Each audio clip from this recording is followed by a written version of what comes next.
Hello and welcome. तो computer MCQ series के इस टॉपिक में हम एक बहुत ही इम्पोर्टेंट टॉपिक डिस्कस करेंगे, वो है कंप्यूटर नेटवर्किंग। और इसी टॉपिक से हमने टॉप 25 एमसीक्यूज़ यहाँ पे आपके लिए लाए हैं। आपको बता दूँ, ये जो कंप्यूटर नेटवर्किंग टॉपिक पढ़ते हैं हम, तो इसमें बहुत सारे टॉपिक्स होते हैं जो कि आप यहाँ पे देख भी सकते हो किन टॉपिक्स से मैंने एमसीक्यूज़ यहाँ पे लाए हैं। तो इस वीडियो में हम बात करेंगे इसी टॉपिक के रिलेटेड टॉप 25 एमसीक्यूज़। तो आपको बता दूं, इससे पहले भी मैंने जो है कुछ इंपॉर्टेंट टॉपिक्स लाए हैं कंप्यूटर के, तो वो सारे एमसीक्यूज़ जो है वो इस चैनल पे अवेलेबल है, आप वो देख सकते हो। और आप इस चैनल को पहली बार विजिट कर रहे हो तो इस चैनल को सब्सक्राइब कीजिए और बेल आइकन को ऑन रखिए, ताकि जब भी मैं कोई अपडेट या कोई इंपॉर्टेंट वीडियो यहाँ पे अपलोड करूँ तो उसकी नोटिफिकेशन आप तक आ जाए। तो सबसे पहले अब हम इस वीडियो पे आते हैं। तो चलिए डिस्कस करते हैं हम आज के 25 एमसीक्यूज़। तो क्वेश्चन नंबर 1 है, the channel in which the data flows always in one direction only at a time is called. जी हाँ, एक ऐसी चैनल, कम्युनिकेशन चैनल आप मान के चलिए, जहाँ पे जो आपका डाटा होता है वो सिर्फ एक ही वे में हमेशा जो है आता है, तो उस चैनल को क्या कहा जाता है। तो आई होप आप इसका आंसर करेंगे, तो आप इसका आंसर कीजिए जल्दी से जल्दी। तो इस क्वेश्चन का जो सही आंसर है वो है सिंपलेक्स। जी हाँ, सिंपलेक्स में जो है डाटा वो हमेशा एक ही साइड से आता है। फॉर एग्जांपल, आप अपना रेडियो सेट लीजिए, तो वहाँ पे आप हमेशा जो है वही, जो वहाँ से आपको इंफॉर्मेशन या न्यूज़ मिलती है, तो आप वो हमेशा वहीं से सुनते हो। आप यहाँ से कोई भी इंफॉर्मेशन शेयर नहीं कर सकते हो। तो ये था क्वेश्चन नंबर 1।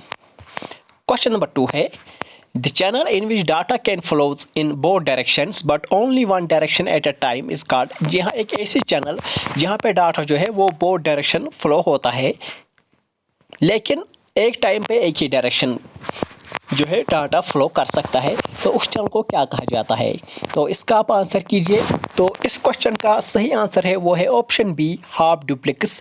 जी हाफ डुप्लेक्स की आप जो है एग्जांपल लीजिए वॉकी टॉकी। वहाँ पे जब तक जो है एक साइड की कम्युनिकेशन ओवर नहीं होती, तब तक आप जो है यहाँ से मैसेज नहीं दे सकते। तो एग्जांपल है इसकी वॉकी टॉकी। क्वेश्चन नंबर 3 है, The wireless technology used to exchange data over short distance to create a personal area network or PicoNet is called। जी हाँ, एक ऐसी वायरलेस नेटवर्क जो कि इस्तेमाल में आती है ताकि आपका डाटा जो है वो एक शॉर्ट डिस्टेंस में एक्सचेंज हो जाए, और वहाँ पे आपका जो है एक पर्सनल एरिया नेटवर्क यानी पैन जो है वो बन जाए। तो उस वायरलेस नेटवर्क को क्या कहा जाता है। तो इसका आप आंसर दीजिए। तो इस क्वेश्चन का सही आंसर है वो है option C, Bluetooth. Question number 4 है, which of the following is used to measure speed of signal and data transfer. जी हाँ, जब आपका डाटा ट्रांसफ़र होता है और जो स्पीड होती है सिग्नल की, उसको किस तरीके से मेजर किया जाता है, तो आपको इसका आंसर बताना है। तो इस क्वेश्चन का जो है सही आंसर है वो है option D, both. Question number 5 है, the amount of data which actually transmitted between two computers and is usually in bits per second is called. जी हाँ, वो डाटा जो एक्चुअली आपका जो है ट्रांसमिट होता है दो कंप्यूटर्स के बीच में, और जिसकी स्पीड आपको यूजुअली बीपीएस की शेप में मिलेगी, तो उस अमाउंट ऑफ डाटा जो एक्चुअली ट्रांसफ़र होता है उसको क्या कहा जाता है। तो इस क्वेश्चन का जो सही आंसर है वो है option A, throughput. Question number 6 है, the networking system in which devices are connected over a relatively short distance that is within a building is called. जी हाँ, एक ऐसा नेटवर्किंग सिस्टम जहाँ पे आपके डिवाइसेस जो है वो कनेक्ट होते हैं लेकिन बहुत ही शॉर्ट डिस्टेंस में, फॉर एग्जांपल आपकी एक बिल्डिंग में, तो उस नेटवर्किंग सिस्टम को क्या कहा जाता है। तो इस क्वेश्चन का सही आंसर आपको पता है, तो आप इस क्वेश्चन का सही आंसर दीजिए। जी हाँ, इस क्वेश्चन का जो सही आंसर है आपके सामने वो है ऑप्शन बी, लैन यानी लोकल एरिया नेटवर्क। चलिए क्वेश्चन नंबर 7 है, how many layers are there in OSI model. सबसे पहले OSI की फुल फॉर्म है ओपन सिस्टम इंटरकनेक्शन। तो ये एक मॉडल होता है, तो इसमें कितने लेयर्स होते हैं टोटल। तो इस क्वेश्चन का जो सही आंसर है वो है ऑप्शन सी, 7 लेयर्स होते हैं OSI मॉडल में। क्वेश्चन नंबर 8 है वो है, which of the following is the lowest layer in OSI model. तो हमने अभी पढ़े 7 लेयर्स होते हैं एक OSI मॉडल में, तो आपको यहाँ पे बताना है कि जो लोएस्ट लेवल जो लेवल लेयर होता है OSI मॉडल का सबसे नीचे में जो लेयर होता है उसको क्या कहा जाता है? तो इसका जो आंसर है वो है ऑप्शन डी, फिजिकल लेयर। जी हाँ, जो आपको बॉटम में मिलेगा OSI मॉडल में वो होता है फिजिकल लेयर, और जो टॉप होता है वो है एप्लीकेशन लेयर। चलिए नेक्स्ट क्वेश्चन नंबर 9 है, in an OSI model which layer works as a translating layer that is for encryption and decryption. जी हाँ, जो एक आपका OSI मॉडल होता है 7 लेयर्स का, तो उसमें कौन सा ऐसा लेयर है जिसको एनक्रिप्शन और डिक्रिप्शन के लिए इस्तेमाल किया जाता है? तो वो जो लेयर होता है एक OSI मॉडल में, इसका आपको आंसर बताना है वो कौन सा होता है जहाँ पे आपकी मैसेज की एनक्रिप्शन और डिक्रिप्शन होती है। तो इसका आंसर है ऑप्शन ए, प्रेजेंटेशन लेयर। क्वेश्चन नंबर 10 है, the device which amplifies the signal when they are transported over a long distances and boosts the signal back to correct level। जी हाँ, एक ऐसा डिवाइस जो कि इस्तेमाल किया जाता है ताकि जो आपकी सिग्नल जब लॉन्ग डिस्टेंस में ट्रांसफ़र होती है तो वो सिग्नल को जो है वो इसको बूस्ट करता है और उसको जो है एक्चुअल लेवल पे लाता है। क्योंकि आपको पता है जब अब सिग्नल एक लार्ज एरिया पे, यानी एक जो लॉन्ग डिस्टेंस होती है वहाँ पे आपको अपनी सिग्नल ट्रांसफ़र करनी होती है, तो उसकी जो स्ट्रेंथ होती है वो डिक्रीज़ होती है। तो उस सिग्नल को जो है अपनी एक्चुअल लेवल पे बनाए रखने के लिए एक डिवाइस इस्तेमाल में लाया जाता है। तो उस डिवाइस को क्या कहा जाता है? तो इसका जो आंसर है ऑप्शन बी, रिपीटर। तो यही डिवाइस वर्क करता है इस काम के लिए। नेक्स्ट क्वेश्चन है question number 11, which of the following device is used to receive packets of data at one of its ports from a network channel and transmits these packets to all its ports to all other network channel. जी हाँ, इनमें से कौन सा ऐसा device है जो कि इस्तेमाल में लाया जाता है ताकि जो पैकेट्स है, पैकेट्स ऑफ डाटा, वो इसको एक पे जो पोर्ट होता है वहाँ से ये नेटवर्क चैनल पे पैकेट्स ऑफ डाटा वहाँ पे रिसीव करता है और उनको जो है बाकी सारे भी चैनल्स तक जो है ट्रांसफ़र करता है। उस नेटवर्क पे जितने भी डिवाइस होते हैं उन तक वो पैकेट जो है वो ट्रांसफ़र करता है। तो इस काम के लिए कौन सा डिवाइस लाया जाता है? तो आपको बता दो, इसका आंसर है option C, hub. Question number 12 है, the interconnecting device which joins two different network protocols together is. जी हाँ, एक ऐसा इंटरकनेक्टिंग डिवाइस जो दो डिफरेंट नेटवर्क्स को आपस में कनेक्ट करता है, तो उस डिवाइस को क्या कहा जाता है? तो इसका आंसर है ऑप्शन डी, गेटवे। चलिए नेक्स्ट क्वेश्चन है question number 13, the small hardware device that joins multiple computers together and forwards each incoming packet to the specified recipient.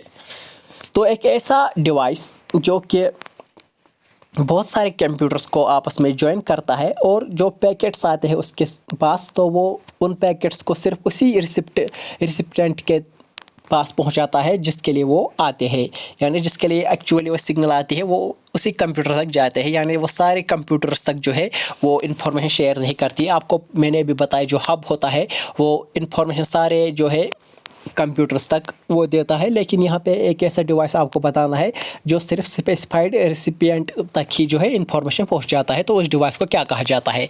तो इसका आंसर है ऑप्शन ए, स्विच। तो क्वेश्चन नंबर 14 की बात करेंगे अब हम, the device which is designed to take incoming packets, analyse packets and moving these packets to another network. जी हाँ, एक ऐसा डिवाइस जो कि इस्तेमाल किया गया है ताकि जो पैकेट्स आते हैं उनको एनालाइज किया जाए और रिसीव करता है वो इनकमिंग पैकेट्स को, उनको एनालाइज करता है और उन पैकेट्स को जो है दूसरी नेटवर्क तक जो है फॉरवर्ड करता है। तो उसकी एग्जांपल यहाँ पे क्या है, उस डिवाइस को क्या कहा जाता है? तो इसका आंसर है option B, router. Question number 15 है, the device which has similar functions as switches and filter data traffic at a network boundary reduces the amount of traffic on a LAN by dividing it into segments. जी हाँ, एक ऐसा device जो कि similar, जिसके feature similar है जैसे कि आपके स्विच के फीचर है, और वो क्या करता है, वो आपका जो डाटा है उसको नेटवर्क बाउंड्री पे ही जो है फ़िल्टर करता है और जो ट्रैफिक होता है आपकी लैन पे उसको रिड्यूस करता है, क्योंकि वो इन पैकेट्स को जो है स्मॉल सेगमेंट्स में डिवाइड करता है। तो इस डिवाइस को क्या कहा जाता है? तो इस डिवाइस का जो नाम है वो है ब्रिज। ऑप्शन सी इसका सही आंसर है। क्वेश्चन नंबर 16 है the device that converts digital signal into analog signal at the sender site and converts back analog signal into digital signal at the receiver site. जी हाँ, एक ऐसा device जो कि कन्वर्ट करता है आपकी जो सिग्नल होती है डिजिटल सिग्नल, उसको पहले वो कन्वर्ट करता है एनालॉग सिग्नल में, और उसके बाद जब वो रिसीवर तक पहुंचते हैं तो वहाँ पे उस एनालॉग सिग्नल को वो वापस डिजिटल सिग्नल में कन्वर्ट करता है। तो वो डिवाइस कौन सा है, उसका नाम क्या है? तो इसका आंसर है option D, modem. Question number 17 है the topology in which there is single line and all nodes are connected with it. जी हाँ, एक ऐसा नेटवर्क टोपोलॉजी जहाँ पे जो है एक सिंगल लाइन होती है और जो सारे नोड्स हैं वो इसी के साथ कनेक्ट होते हैं, तो उस टोपोलॉजी को क्या कहा जाता है? यानी यहाँ पे भी इसको एक कंप्यूटर कनेक्ट होता है, यहाँ पे दूसरा, यहाँ पे दूसरा, यानी एक ही सिंगल लाइन पे ये सारे कनेक्ट होते हैं, तो उस टोपोलॉजी को क्या कहा जाता है? तो एक सिंपल सा क्वेश्चन है, इसका आंसर है option B, bus topology. Next question है the topology in which peripheral nodes are connected to the central nodes which robusts all transmissions received from any peripheral node to all peripheral nodes across the network। जी हाँ, इस question का जो simple सा माने है वो यही है कि एक ऐसी नेटवर्क टोपोलॉजी जहाँ पे एक सेंटर में एक नोड होता है और उसके साथ बाकी सारे नोड जो है वो कनेक्ट होते हैं, और जब कोई भी जो है ट्रांसमिशन उसको रिसीव होती है तो वो सारे इन नोड्स तक जो है वो पहुंच जाता है। तो ऐसी नेटवर्क टोपोलॉजी को क्या कहा जाता है? तो आप यहाँ पे देख सकते हो, ये इसका शेप थोड़ा सा स्टार है, तो ऐसी नेटवर्क टोपोलॉजी को स्टार टोपोलॉजी कहा जाता है। तो इसका आंसर है option B, star. Question number 19 है in which of the following topology every node has a dedicated point to point link to every other जो नोड है यहाँ पे। तो क्वेश्चन कहता है कि ऐसी टोपोलॉजी जहाँ पे हर एक नोड यानी हर एक कंप्यूटर जो है उसका एक अलग लिंक होता है हर एक कंप्यूटर के साथ। फॉर एग्जांपल यहाँ पे आपको बता दूँ, ये जो कंप्यूटर है इसका इसके साथ अलग लिंक है, इसके साथ अलग है, इसके साथ अलग है, इसको इसके साथ अलग है, इसके साथ अलग है, इसको इसके साथ भी अलग है, इसके, तो इन सब जो नोड्स है इनको आपस में जो है अलग अलग कनेक्शंस है आपस में। तो ऐसी नेटवर्क टोपोलॉजी को क्या कहा जाता है? तो इसका आंसर है option C, mesh topology. Question number 20 है टू सेंड डाटा और message to and from computers the network software puts the message information in a. जी हाँ, जब आपको सेंड करना होता है कोई डाटा या मैसेज अपने कंप्यूटर से दूसरे कंप्यूटर तक, तो जो नेटवर्क सॉफ्टवेयर वहाँ पे इस काम के लिए इस्तेमाल होता है, और वो नेटवर्क सॉफ्टवेयर जो है इस मैसेज को किस में जो है कन्वर्ट करता है, तो इसका आपको आंसर बताना है। तो इसका आंसर है ऑप्शन डी, पैकेट्स। तो आपकी मैसेज को जो है छोटे छोटे पैकेट्स के रूप में जो है वहाँ पे जो है पहले कन्वर्ट किया जाता है। उसके बाद क्वेश्चन नंबर 21 है hub is associated with which of the following networks. जी हाँ, यहाँ पे आपको नेटवर्क टोपोलॉजीज है, तो इनमें जो है हब किस नेटवर्क में इस्तेमाल में लाया जाता है? तो इसका जो आंसर है वो है option A, star topology. Question number 22 है a packet filtering firewall operates at which of the following OSI layers. आपको पता है 7 लेयर्स है OSI मॉडल में, तो एक ऐसा लेयर जहाँ पे आपका जो है फायरवॉल यानी जिसमें आपके पैकेट्स को फिल्टर किया जाता है। फायरवॉल एक डिवाइस होता है जो कि अननेसेसरी जो आपको पैकेट्स वहाँ से रिसीव होते हैं तो उनको वहाँ पे ब्लॉक करता है। तो ये फायरवॉल एक्चुअली किस लेयर पे जो है ऑपरेट करता है? तो इसका आंसर है वो है option B, application layer. Question number 23 है which of the following represents the fastest data transmission speed. जी हाँ, आपको पता है आपका डाटा ट्रांसमिशन स्पीड होता है, तो इनमें से सबसे फास्टेस्ट ट्रांसमिशन स्पीड क्या है? तो इसका आंसर है ऑप्शन सी, GBPS। इसके बाद है question number 24 which of the following is not a network device. इनमें से आपको बताना है नेटवर्क डिवाइस कौन सा नहीं है। तो इनमें से जो है राउटर भी आपका नेटवर्क डिवाइस में आता है, ब्रिज भी आता है, स्विच भी आता है, लेकिन मॉडेम आपका नेटवर्क डिवाइस नहीं है। मॉडेम जो है सिर्फ एक काम करता है एनालॉग टू डिजिटल कन्वर्जन, तो इसलिए इसका सही आंसर बनेगा option D, modem. Question number 25 जो कि लास्ट क्वेश्चन है वो है the processor that collects the transmissions from several communication media and send them over a single line that operates at a higher capacity is called. यह एक ऐसा processor जो कि कलेक्ट करता है ट्रांसमिशन बहुत सारी कम्युनिकेशन मीडिया से, और उस सारी जो है इंफॉर्मेशन को फिर वो एक सिंगल लाइन में जो है सेंड करता है, और वो सिंगल लाइन जो है वो एक हायर कैपेसिटी पे जो है फिर ऑपरेट करती है। तो उस प्रोसेसर को क्या कहा जाता है? तो इसका आंसर है ऑप्शन ए, मल्टीप्लेक्सर। तो ये है इसका सही आंसर। तो इसी के साथ हमने आपकी जो 25 एमसीक्यूज़ है वो यहाँ पे डिस्कस किए हैं, और ये बहुत ही इंपॉर्टेंट एमसीक्यू है आपके एग्जाम्स में। आई होप आपको वीडियो पसंद आएगा। वीडियो पसंद आया तो वीडियो को लाइक कीजिए, चैनल को सब्सक्राइब कीजिए। मिलते हैं अगले वीडियो में, तब तक के लिए thank you and take care.